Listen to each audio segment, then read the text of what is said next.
Assalamualaikum warahmatullahi wabarakatuh.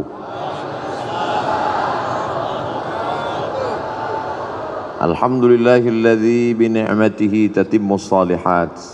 Wassalatu wassalamu ala sayyidis sadat wa ala alihi wa ashabihi ahlil fadaili wal karamat.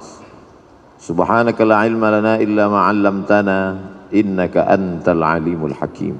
Rabbi shrah li sadri wa yassir li amri wa hlul 'uqdatam min lisani yafqahu qawli. Masalul ladzi yadhkurullah walladzi la yadhkurullah kamatsalil hayyi wal mayyit. Perumpamaan orang yang berzikir, orang yang tidak berzikir, seperti orang hidup dan orang mati. Hari ini semua yang berzikir berarti hidup. Tetangga kita di rumah yang tidak berzikir berarti mati. Ibu-ibu kalau suaminya berzikir hidup. Kalau suami ibu tidak berzikir berarti ibu sudah lama nikah dengan zombie. Bapak-bapak kalau istrinya berzikir berarti bapak nikah dengan perempuan solihah. Tapi kalau istri bapak selama ini tidak berzikir berarti selama ini bapak menikah dengan kuntilanak. Makanya jangan heran kalau anak bapak tuyul, karena emaknya setan. Nanti saya pinjamkan ini. Bagaimana cara merubahnya biar supaya hidup? Satu-satunya solusi adalah zikir. Ikan walaupun kecil di dalam lautan, namanya ikan teri, dia kemana-mana bertiga saja, maka dibilang teri.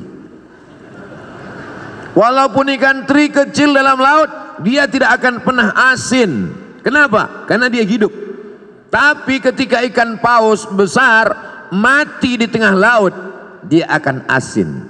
Bukan sebesar apa tubuhmu, tapi sekuat apa zikirmu. Boleh untuk bahan update status pagi ini.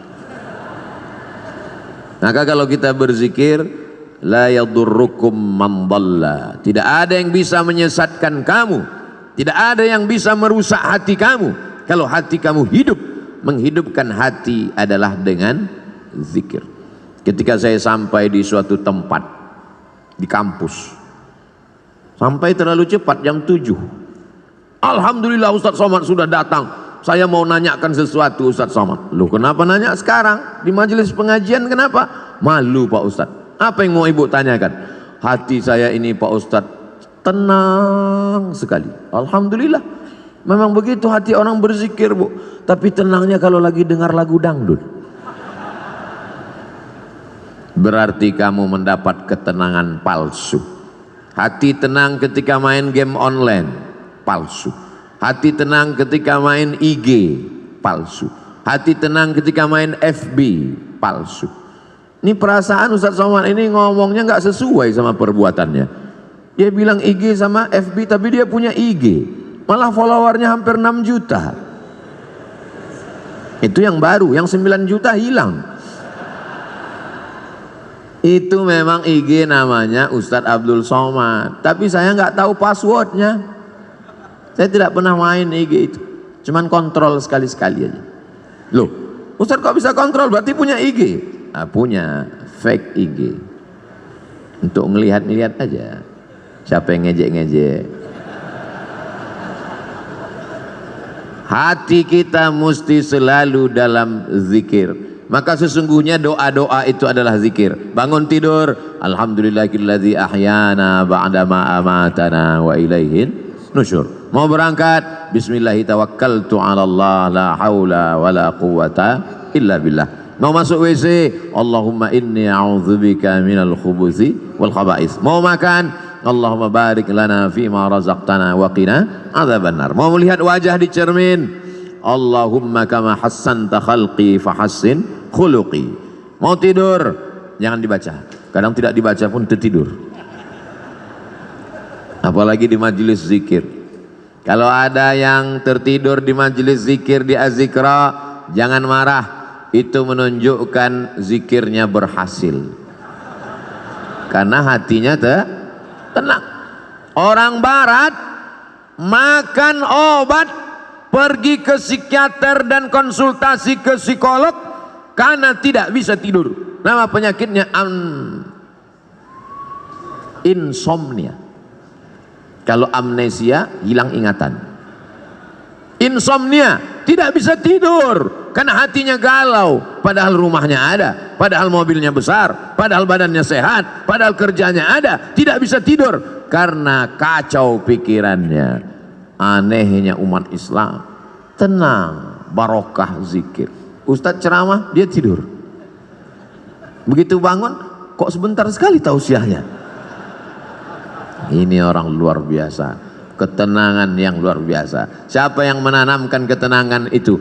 Huwallazi anzalas sakinata, Allah yang menurunkan ketenangan fi qulubil mu'minin, ke dalam hati orang yang beriman. Ala bidzikrillahi tatmainnul qulub, dengan banyak berzikir maka hati menjadi tenang. Saya bingung nih Ustadz Somad, apa yang kau bingungkan?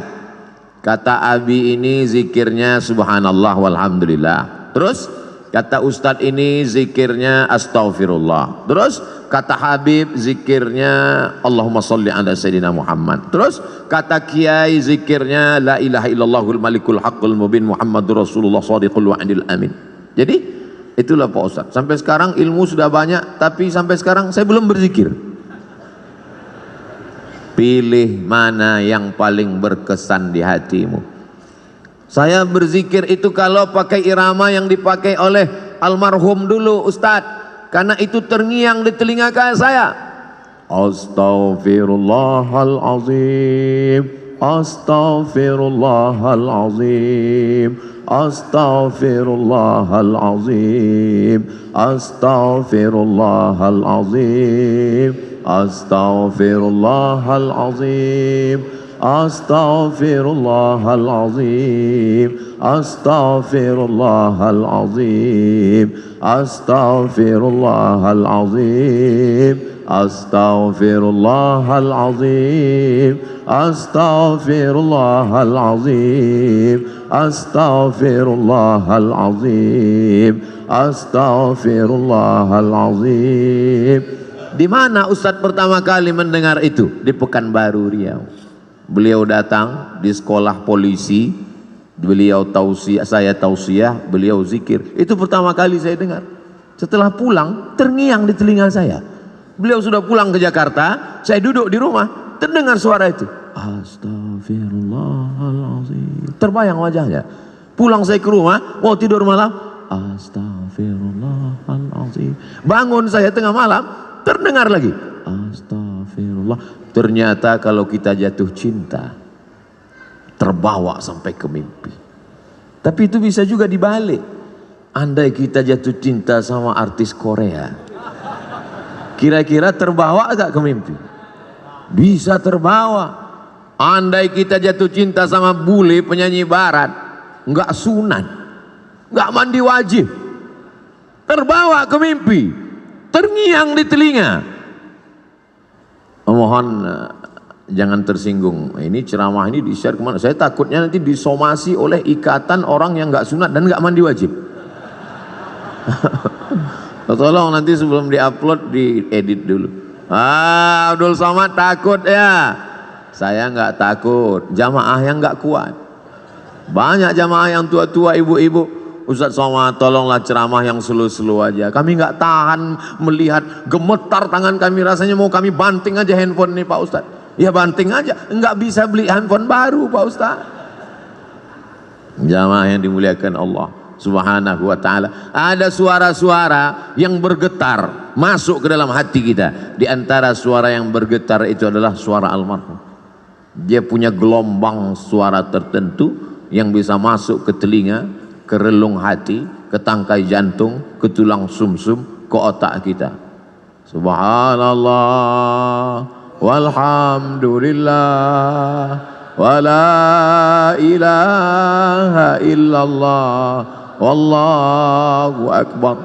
Subhanallah walhamdulillah wala ilaha illallah wallahu akbar, subhanallah walhamdulillah wala ilaha illallah wallahu akbar.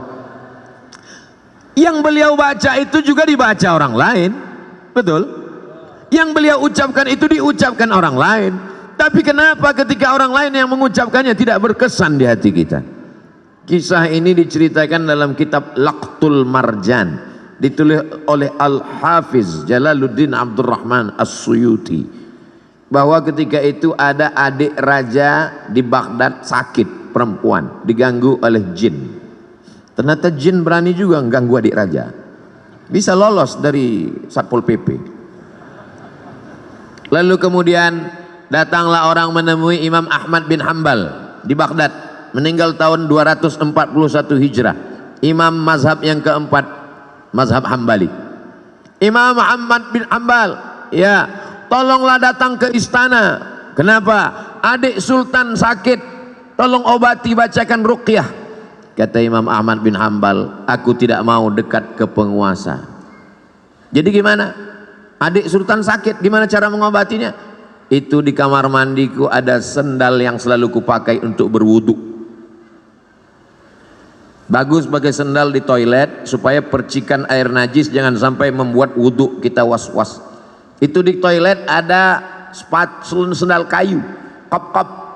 Coba bawakan ke adik raja yang sakit.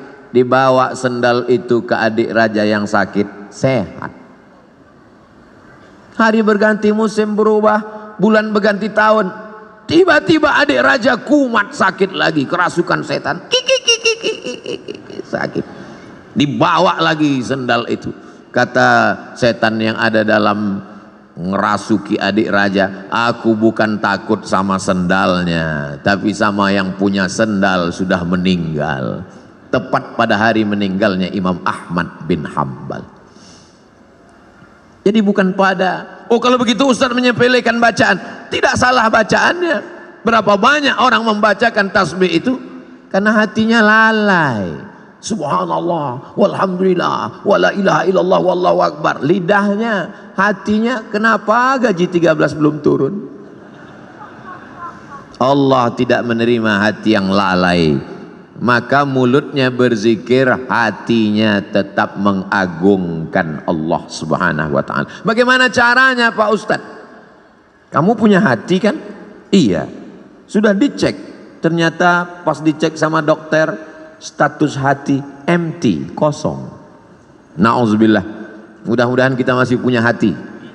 Kalau ada orang rumahnya besar, tetangganya kelaparan, ciri-ciri orang tak punya hati. Kalau ada orang sanggup menganiaya orang, menzolimi orang, memakan harta orang, ciri-ciri orang tak punya hati dan perasaan. Ini Ustaz Somad ini cuma pandai ngomong aja, kata ibu-ibu di atas. Dia tak punya hati. Enak aja dia ngomong membelakangi orang di belakang. Oh, saya sudah izin duluan.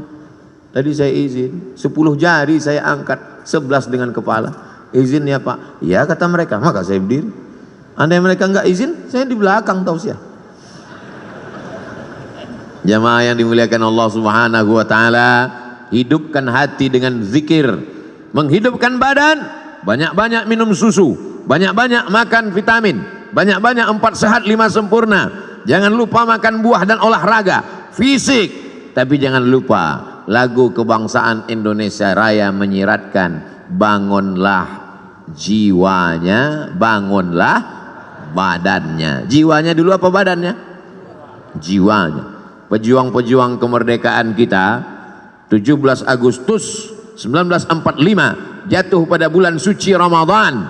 Mereka kibarkan bendera Negara Kesatuan Republik Indonesia merdeka pada saat fisik sedang lapar bulan suci Ramadan, tapi imannya kuat. Hari ini banyak orang yang badannya sehat tapi hatinya sakit. Maka hati yang sakit ini dibawa berzikir.